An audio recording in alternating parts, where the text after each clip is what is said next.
This is Coffee with Kelly, a dynamic podcast that's dedicated to driving positive change in school safety. I'm your host, Ethan Woodman, Product Marketing Specialist for Crisis Go, and I'm joined by my esteemed colleague, Kelly Moore, Senior School Safety Specialist for Crisis Go.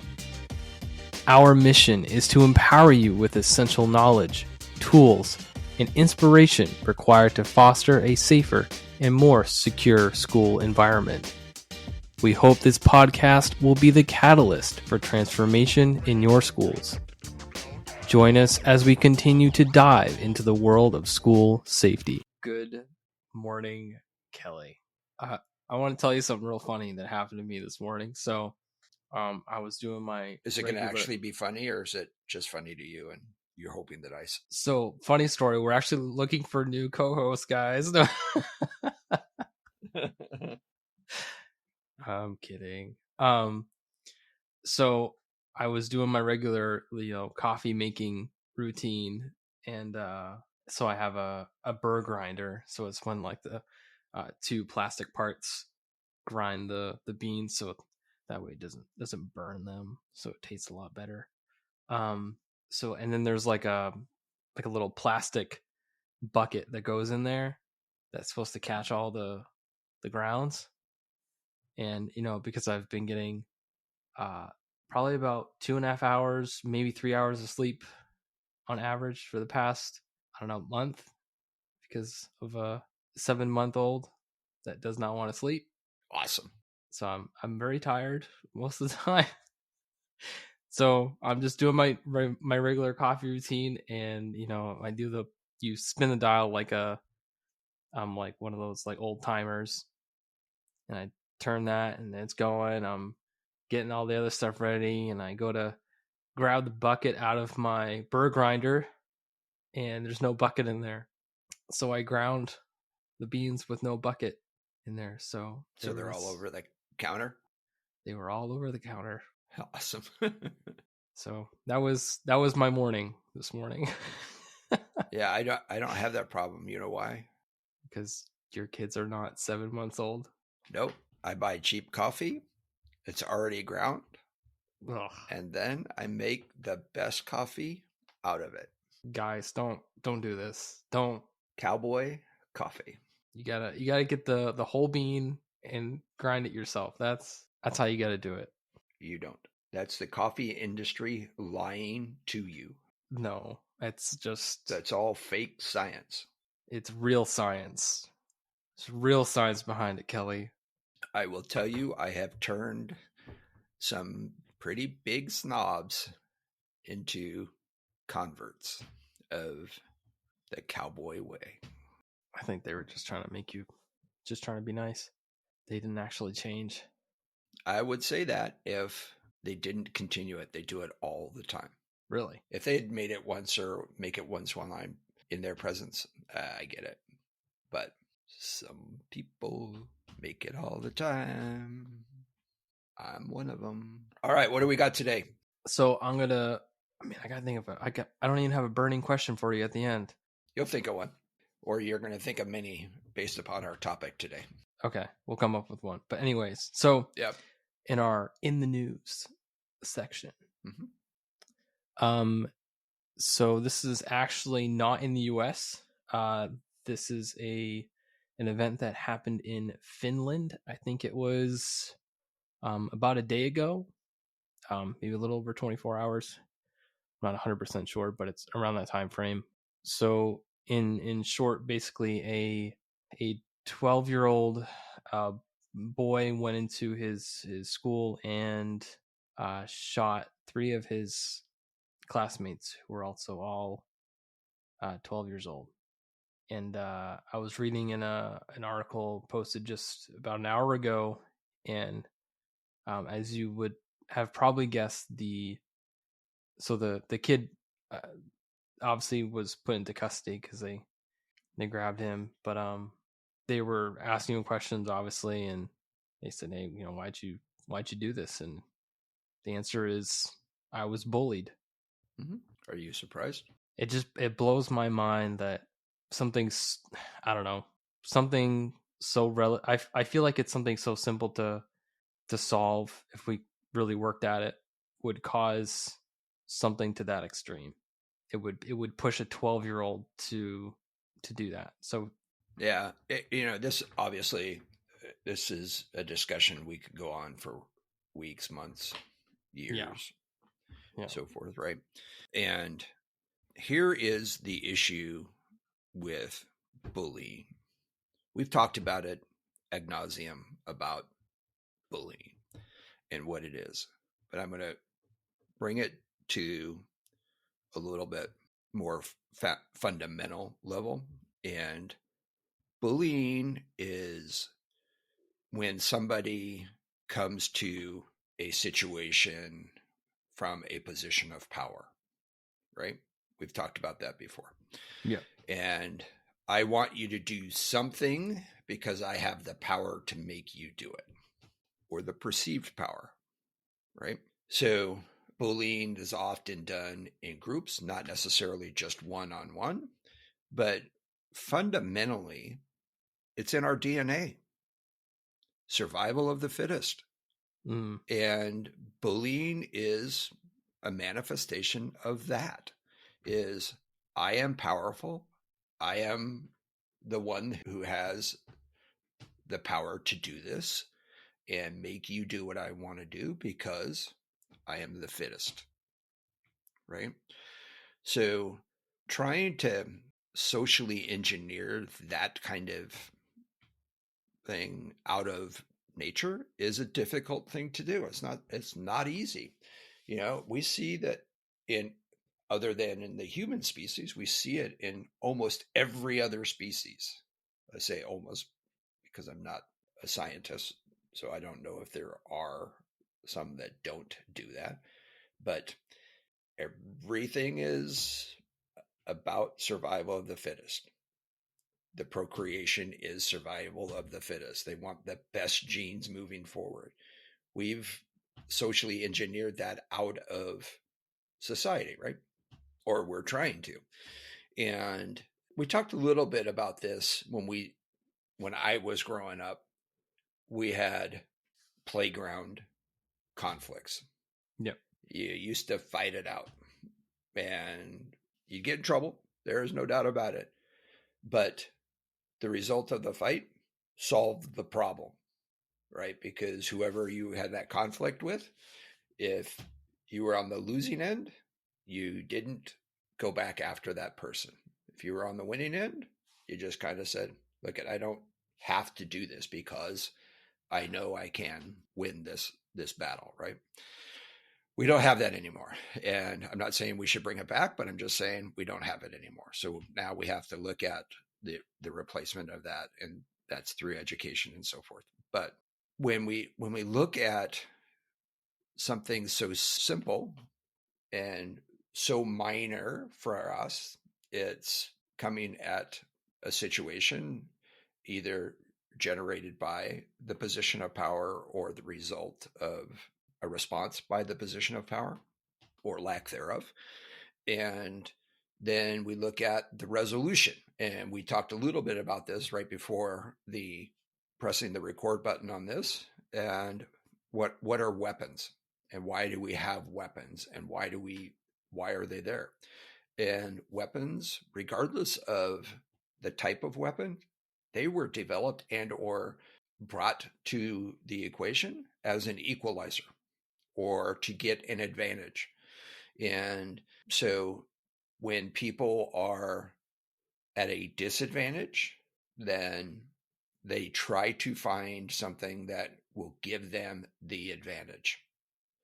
And if we're in a school setting and we're not addressing that imbalance some way, somehow, then by nature, we're going to try to figure a way to take that advantage back. Right. We talked about that first grader and that fourth grader and there was a position of power because the fourth grader, this was the kickball incident, right? Yep. That we've talked about a couple of times. And the first grader who was at a disadvantage chose to say something that she thought would get her the advantage. So that was the whole thing there. So I'm not a psychologist, don't claim to be. I'm not a behavioralist, don't claim to be. But we have to understand this is fundamentally why this is happening. Right. Yeah. So yeah, I mean, it's sad. It is that we can't resolve conflict civilly. That we can't resolve that stuff civilly, and we can't look at the preying on other people as wrong. But that's the bottom line, and we have to figure that out. Yep. But once again, number one reason that are being stated by survivors, the subject of an active shooter who survived, number one is bullying. The interesting thing to me is most experts will say that this is a uniquely American issue. The frequency is, Right. the actual acts are not. Right. And some people would likely argue the frequency is not even uniquely American because we have such a larger population. Right. You gotta look at the ratio and the ratio, the real numbers. Yeah, and that kind of stuff. So, I'm not saying that we don't have a problem, but I will argue that it's not uniquely American. Lots of people have this problem, but politics being what they are. Yep. So Kelly, you wanted to talk about something that was on your mind today. You're just gonna throw it at me. I'm going to throw it at you. Yep. We're going to roll with it. You know, I had a question posed to me the other day by Jim, one of our founders and our chief product officer. And he was asking me, he says, there are so many small schools and there's a big gap between resources between the small schools and the larger schools and the ability to protect themselves. There's this big gap. And I said, well, yeah, that's pretty obvious. Funding, all of that stuff is, you know, every time they spend $1, it's a higher percentage of their overall budget when you're talking about a small school, right? Sure. Yeah. And so there's funding gaps, there's resource gaps, there's all of these things. And he said, you know, we need to address that. And I said, there's literally only one way to do that, and that's to treat the schools, the smaller schools, not as individuals, but as either a consortium or regionally bringing other schools together that can share resources and funding and things like that. And there's some grants that would impact that. But then he brought up this other question, and this is what got me to thinking. And it's not really that I didn't realize this, it's I haven't addressed it. And that's when you talk about the law enforcement and first responders, who are also generally, the vast majority of them are small, rural, and those gaps that are generated there. And he said, you know, how do we address that, Kelly? And I said, same way, except for it's easier to do it from a law enforcement and or first responder perspective, because generally speaking, they have MOUs already in place. They understand that. Schools don't. Schools don't understand that if you have one school building, K through 12, that if you need resources or you need expertise from another school district, they generally don't ask. They just kind of sit in their own silos. So do we need to fix that? Yeah, we do. But when I was talking to Jim, I said, you know, on average, I think the size of a law enforcement agency is like 8. 8 people? 8 people. Wow. You have the small or the large ones, like New York City's 38,000 cops. Yeah. But they're policing 5 million people or whatever that population is. Yeah. And, you know, Boston might have 1,000 cops, Miami, Los Angeles has 10 or 15,000. And then the sheriff's offices in those areas are equally large, maybe not the same numbers, but comparatively so. So there's very few agencies in the United States, even some of the larger ones. My agency had 700 total employees, maybe it was about 325 sworn deputies, another couple hundred in the jail and the courts. So, five or so hundred sworn people in various capacities. But when you break that down, any given time on patrol, you probably had 20 people, maybe 30. Certainly you would overlap some times. You would have some peak hours, weekends, nights, those kinds of things. But having the ability to respond to an incident like this takes a lot of resources. The incident that I was the incident commander for, at some point in that response and investigation, we had over 250 different cops, sworn people, not to mention all of the support people. We had 250 law enforcement people touch that incident in some manner, most of which was the initial response. Wow. Right? That's a lot of people to manage. Right? That's not only a lot of people to manage, but it's Wow. goes to show you how many resources are necessary. Of course, we had a unique situation. Ours was not contained in a single building. Ours was one of the first active shooters to go mobile, and he was driving all around shooting and running over people. So from that perspective, it's difficult for us to identify that gap, and we have to understand that. And when you talk about the other first responders, and you're talking about the fire department and the emergency medical services, EMS, 80% of them are volunteer agencies. So, chances are they're little more than weekend warriors. They're people who have this sense of duty that are volunteering. I'm not downplaying the necessity of having them, but they're not well funded. They're probably, I don't know. So I'm going to assume that they're well trained, because you have to have training to be certified as an agency and respond or capable of doing things. So, especially in the fire service, but that's when you're talking about 80% of all fire departments and ambulances services being in emergency medical services being volunteer. That's a big gap, right? So how do we fix that? How do we bring that together? And again, it's bringing in MOUs, understanding that.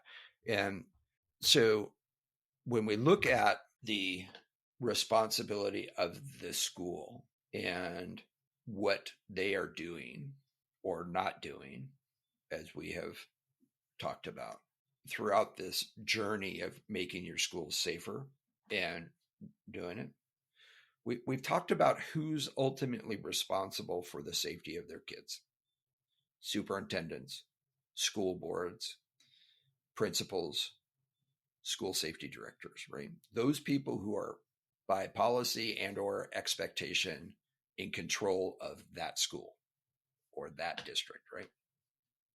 And their safety program. At the same time, we get a lot of pushback as to not my area of expertise. I don't have a budget. I don't have the time. I don't know where to start. We have all of these issues. And yet for the last year plus, we've been trying to articulate that. And when Jim posed these questions to me, I said, you know what? I think I'm getting this wrong. And I'm not sure that our schools are capable. And, I've made the assumption that all they need is a paradigm shift and we could start moving in the right direction. And when I say not capable, certainly they're capable, but they have to want to do it. They have to do all of these things that we've asked. And when we start talking to our schools about who are their safety people and what their expectations are when they press the alert button, what do we get? When they press the button, it's if I press this button, I'm gonna get help. Yep, I'm going to get help and somebody's going to come save me, right? And I've been working at the from the perspective that our schools want to set the standard and understand when they press that button who's coming to help them and what are those people going to do when they arrive. And I think that's where I was wrong. I don't think they care. I think, and I'm going to get a lot of pushback for that, no doubt about it. I'm going to get a lot of people who say, of course we care. Well, if you cared, then your actions and your budgets would reflect that, and they don't. So, what I think they do when they press that button is they want somebody to come save them. Now, when we talk to the law enforcement side and the first responder side, what is the number one problem that they see from the schools? I would guess. I mean, my exposure is pretty limited, but I would guess that it's that the schools want as little police involvement as possible. In some cases, that's not the number one, but when they press the button and they are interacting with the schools, law enforcement's number one complaint is, I want them on the same sheet of music. We need to be on the same sheet of music. Okay, so you were talking about like a specific incident type of situation. Situation, yeah, maybe I wasn't clear on that. Okay. But when this law enforcement gets called for any reason to a school, it's because the school either has a policy or what have you that they have to, or a law that they have to, or they want somebody to come solve their problem for them. And law enforcement comes in and they're like, we need to do this. Well, we can't do that. Well, this is the problem you asked me to solve, and this is the way I'm going to solve this problem. Yeah, but there's so much, well, we're not on the same sheet of music here. And that transcends into emergencies. I need you to do this. Yeah, we don't know how to do that. Or we were thinking that you would just come in and solve this whole problem for us. Or I don't have the expertise. I don't have whatever, right? So as I'm thinking through this, I'm saying, you know what? Law enforcement and the fire department should drive this. If we are the ones that are going to come solve that problem, and we're the ones when they push the big red button, when they push that, we expect certain things to occur. What are they? And I think law enforcement and fire service and the emergency medical services, they need to sit down and drive that. Go to their schools and say, look, here's what we're going to do. And if the schools don't like it, they need to say, look, we can't do that because of this or because of that. And work at it from a different perspective, but ending up with the same results.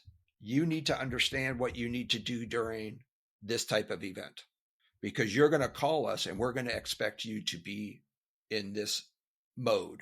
And if you want us to come and work together, then we're going to do it this way, and we're going to help you, and you're going to help us, and we're going to do this. So I think there's this need to bring everyone together. The schools are reluctant, for whatever reason, to reach out to law enforcement. I understand the politics behind having even SROs on campus, understand that. But that should not extend to the emergency situations, the safety plans, those types of things, right? Yep. It may, and I'm sure the schools don't have the ability to necessarily separate those politics, but they need to. They need to figure that out. And I think that the law enforcement and the fire departments and the whoever's going to respond, because here's the other thing.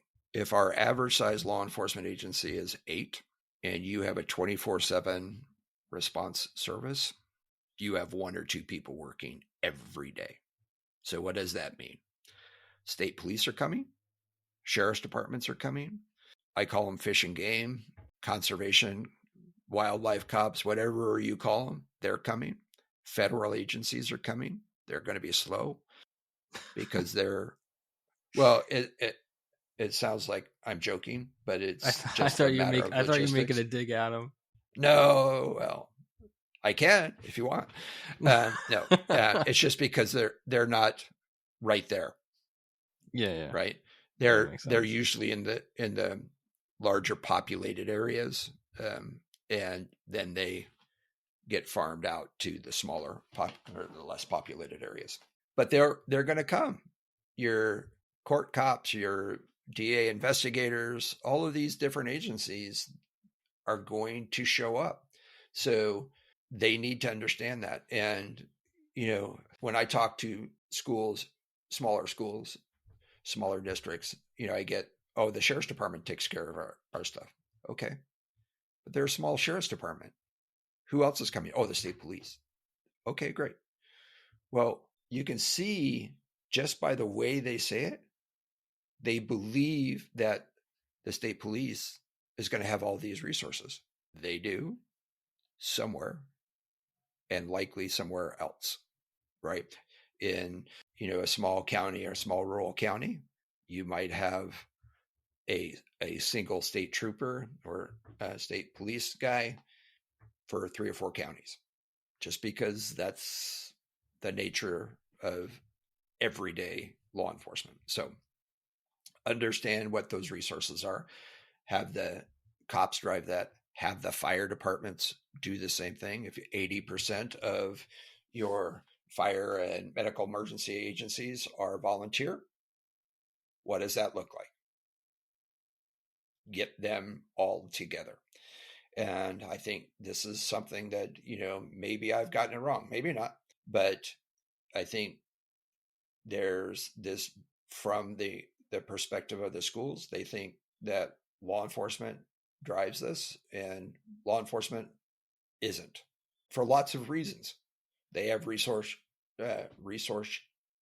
shortages as well, and there's a lot of politics being played right now, and so somebody's going to have to put those politics aside and move forward. And I think that's kind of where maybe if we're going to address this, we have to address it from that perspective. Probably both sides. If you're willing to go into knock on the door of the sheriff's department and say, hey, I'm so and so from the school, I need your help, they're not going to refuse it. They're just not going to. But if you're not willing to do that, then I'm speaking to all of my emergency response agencies, all my brethren in law enforcement, and all of my, dare I say, friends in the fire service. You guys need to get together and solve this problem for them. You need to figure it out, and you need to walk in and be willing to knock on the door of the school district and say, look, we have to figure this out. We're going to do our part, and this is what we expect, and hopefully that'll start that conversation. Again, I think we need to. I'm not necessarily wrong, but I was wrong. I think there's evidence. I've seen it that the schools rely on like their school resource officers for good reasons to do that. But we've talked about this, and we have to understand that not all cops have the same capabilities, same understanding, especially when we're working on planning and so forth, and execution and training and all of that stuff. School resource officers, unless you're from a large agency, they're likely very low level response people, and that's one of their primary duties during an active violence situation is to respond to that incident and isolate that threat. If they're doing that, they are no longer available to help you manage that incident and go through it. And in fact, once everyone else gets there and the situation's been stabilized, however you define that, depending on the way that it was stabilized, I'm likely going, as an incident commander or a commanding officer, I'm likely going to pull that SRO out of the equation entirely for many reasons. I will say this, even if I was wrong in the pathway to get there, I am not wrong in who's responsible for. I'm not wrong. And we're seeing this, and we're going to see it more and more.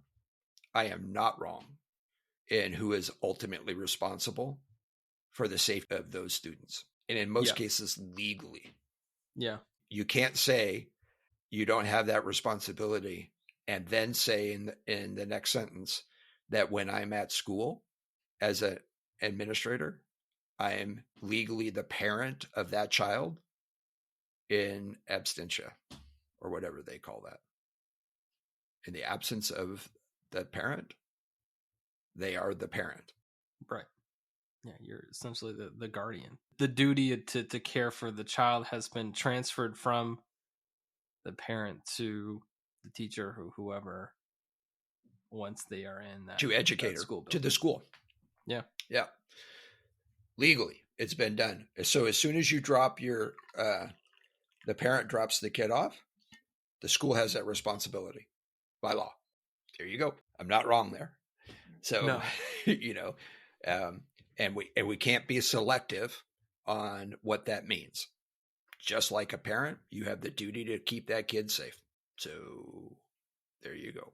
So I think one of my thoughts through this is, I 100% agree with you, just based off of everything I see online, even, people that I know that are in schools. It's like there's a lot of schools they're behind in That's such a nice way to say it.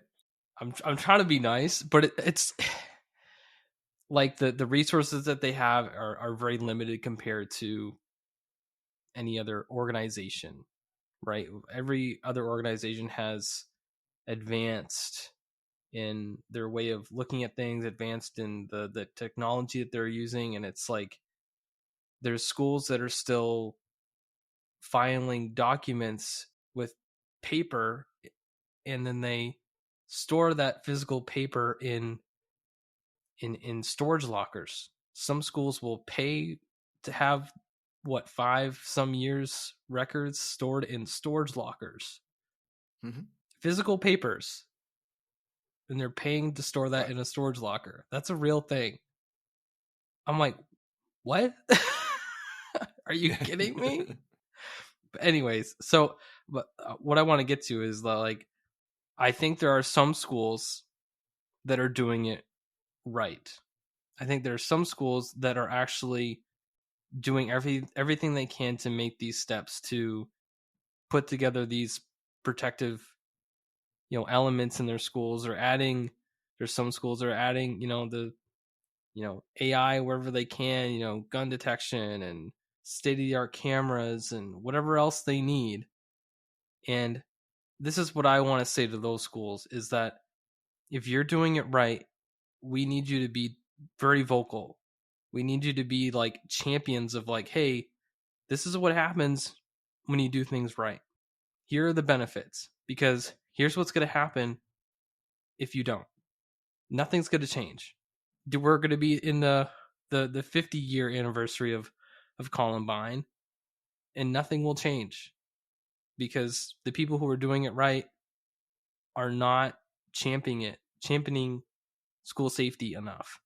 That's my charge. Yeah, I totally agree with you. Fundamentally, there's even an issue at the school level of defining who is responsible. and what those expectations are. And you mentioned Columbine. We're recording this on the 3rd of April, 2024. And we normally don't say when we're recording it, but it's important here because we're coming up on the 25th anniversary of Columbine. And we still have states and schools that don't mandate safety directors or safety coordinators, whatever you want to call them, in the schools. Right? Sad. That's fundamentally, that is a huge issue, right? Because it's those people who are, regardless of how they're being driven, what's driving them, whether it's their own personal desire or a newly acquired job or what have you, or they have this acuity to do this kind of work. But fundamentally, if you don't have that person, then you're behind the 8 ball. And we're 25 years out from Columbine. 25 years. 25 years this year. And it baffles me, frankly. It frustrates me. The way I see it is like, I'm big into cars. So like I think back 25 years ago what cars look like. Like maybe it wasn't quite 25 years, maybe it was 30 some years. Well, no, it probably might have been 25 years. I remember 25 years ago, give or take a couple years, riding in the back of my parents' station wagon. In the seats, it was one of those Buick station wagons where it's like got like the Yep. fake wood grain on the sides, and the seats were literally facing backwards. Mm-hmm. And like it's like you don't see that today because it's like incredibly unsafe. It's like terrible, right? And it's like, okay, how come? Like you look back at 25 years ago and like how far the automobile industry has come. Why are we putting so much attention? Like there's some things it's like, okay, did you really need that? Okay, you could argue. I mean, the airbag stuff and all the safety parts of an automobile, sure, that's great, wonderful. But it's like, why are we not putting that much effort into school safety? Well, I don't think it can be looked at that way, right? Because people put development into things for two reasons primarily: profit and interest, right? Sure. And your interest in cars is going to drive somebody to develop something that makes them money, right? Right. There's no money in protecting children. Well, I was just going to say, we see it in our industry. Yeah. But it's getting the end user to adopt and understand the need for the advancements. The amount of technology advancements in the last, so I've been specifically in the school safety arena for the last 6 years. The amount of technology advancement is huge. In the last 4 years for Crisis Go, huge. Yeah. Right. And understanding the need and how that all works is huge. And you need somebody who is responsible for that. Understanding how do we make it more efficient?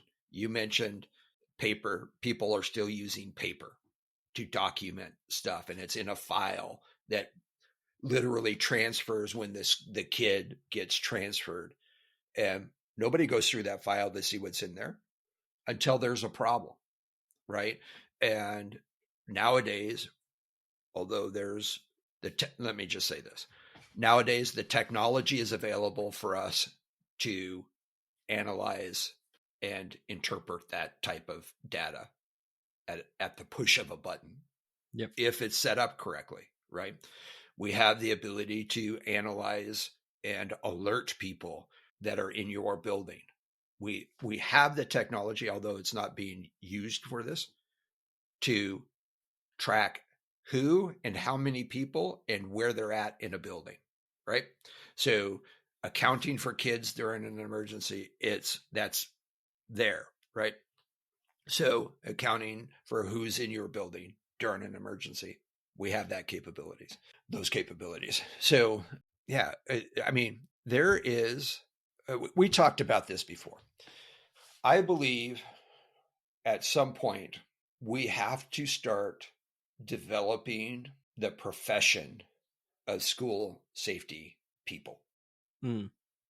right? I We've mean, talked they're out about that there. before. Well, yes, but there is, I bet you, yeah, I'll bet you this. I'll How bet much? you, well, there are very few, a very small percentage, and I would almost say zero of our school safety experts and safety directors graduated high school and said, you know what, I want to be a school safety director, Okay.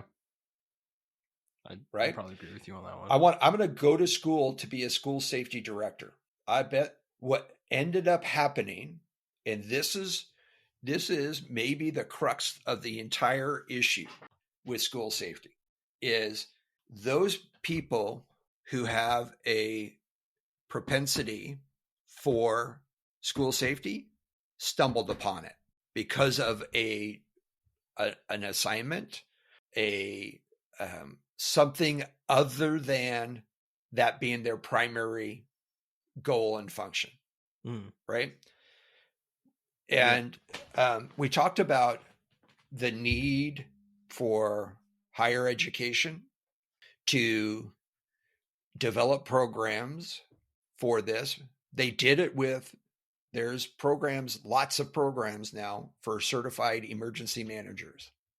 There's 2-year degrees, 4-year degrees, there's certifications, right? And that all started back after Katrina and the need to have people identified that who can manage incidences. There is, in that quest, there is no difference between being able to do that. I mean, the curriculum's different, but the need is no different from when we did that to school safety professionals. Understanding the intricacies of all of these relationships between different systems, the need to have time and training and budgeting and all of those things, all of those different systems working together is crazy huge. And I think that's where we need to get to. So there's a need for that. But that's where we're at right now. So maybe in your next life, you're a school safety professor. Well, it's not really my next life because I'm not that yet. Probably will not be that. I'm on the shorter side of life. Let's say that. Remaining. Um, but that Oh, being said, jeez.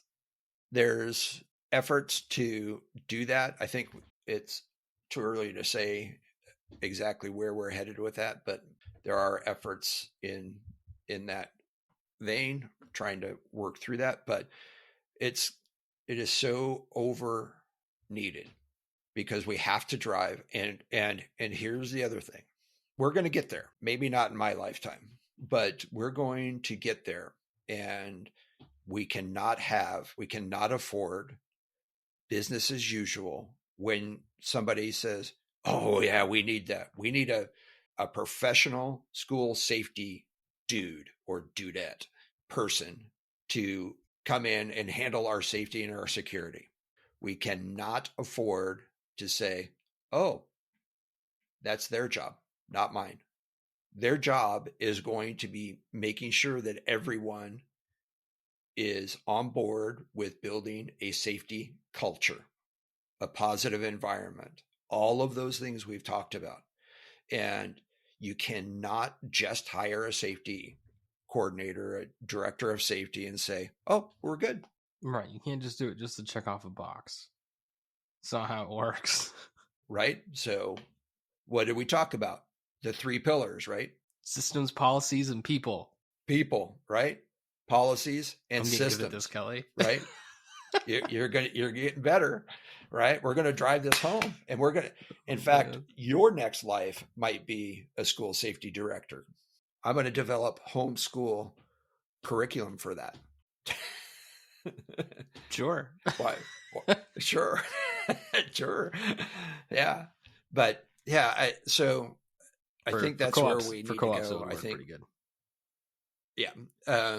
I do think that's where we're headed. I know we're headed that way, but I do think that it's gonna take some doing. It may go much faster than I think it is, but I sure hope so. yeah. And I just think that there's a need for it from a professional certification degree perspective. In fact, you can get in emergency management, I think you can now get a doctorate in it. I know you can get a master's in it, but I think you can get a doctorate in it as well. But anyway, I do think that from a school safety perspective, I think I just don't understand why it hasn't occurred yet. So we'll work towards that. We're working on a lot of stuff. You're working on a lot of stuff. I am working on a lot of stuff. Did It's all good you stuff come up with though. a question for No. me? I did not. Trying to think of something that's relevant to what you Well, were just talking about. I can't give you a hint because that throws off the whole. If I give you a question, that Yeah, throws no, off it's the got to be something whole you don't know. Here, surprise. this could be something that we just Yeah. clip out. But I'm putting myself in a parent's shoes. Let's say I have a kid in school, and this is applicable to most schools. Let's say most public schools. And I am a parent who is trying to learn about school safety. Maybe I'm a parent who's even gone out and listened to the wonderful Coffee with Kelly podcast, and I've learned all this awesome information. Why does it seem that schools are so concentrated on other non academic programs and put so much time and money into those as opposed to school safety initiatives? How can I, as a parent, drive that? How do I say, hey, I think you should go this direction a little bit more than this other direction that you're going without being Redirect it. totally, yeah. Hopefully you Uh, understand what I'm trying to say. yeah. So first of all, be a voice for that, right? Go to Yep. the board meetings, go to the schools, and be the voice for that. I would always start with where on your priorities do you set school safety and the safety of my child? Where do you put that? Inevitably, you're going to get what response to that? They're going to say safety is our number one priority. Just that's exactly what they're going to say. And then I would follow that up with, okay, why can I just walk into this room? Why can I do this? Why do we spend more money? And I'll use my example on a single football game at a single high school than we do on the entire school safety budget for the district. Why is that? It might not be the case in your district, but maybe it is. But you have a concern for a reason.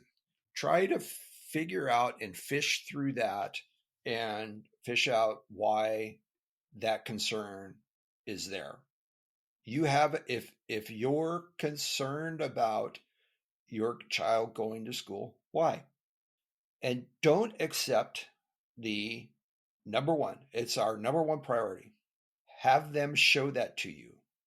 And I will tell you, I think I told you this before. I sat on a panel, school safety panel for a district in Missouri. They had a parents' night, and they asked if I would come.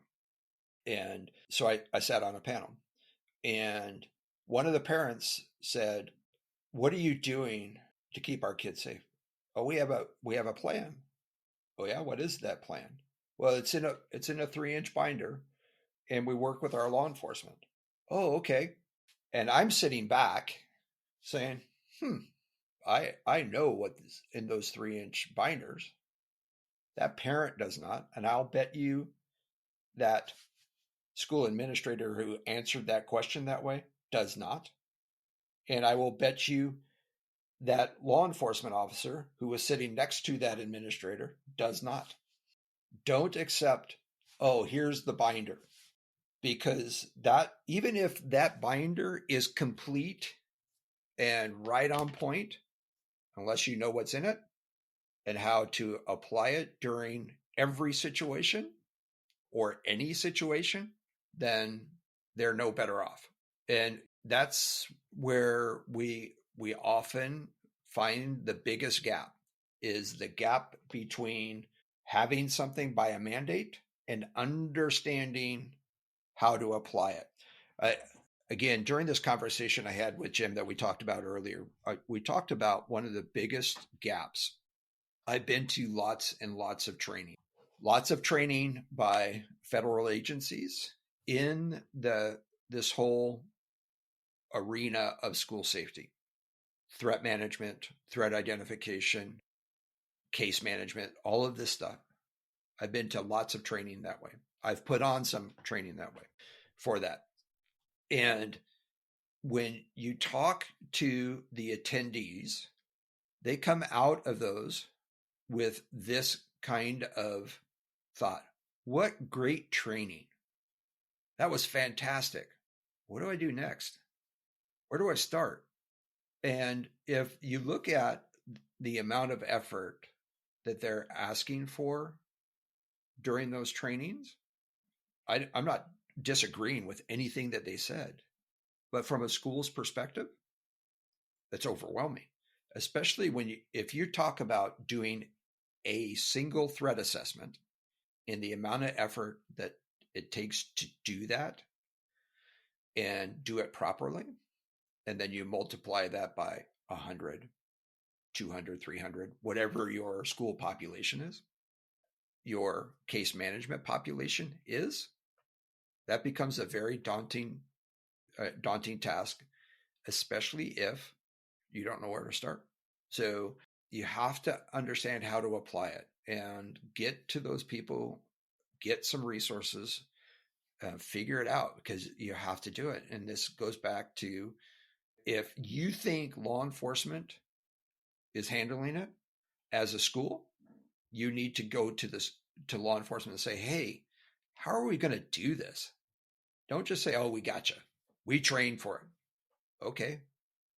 I haven't been at that training. I don't understand what you're going to do. I don't know where my role starts and stops and your role starts and stops, and how do they mesh together during an incident. If you enjoyed today's episode, please like, subscribe, and hit that notification bell. And if you have any questions about what we discussed, leave a comment on our website at crisisgo.com. Thank you for joining us today, and we'll see you next time on Coffee with Kelly, a discussion on school safety.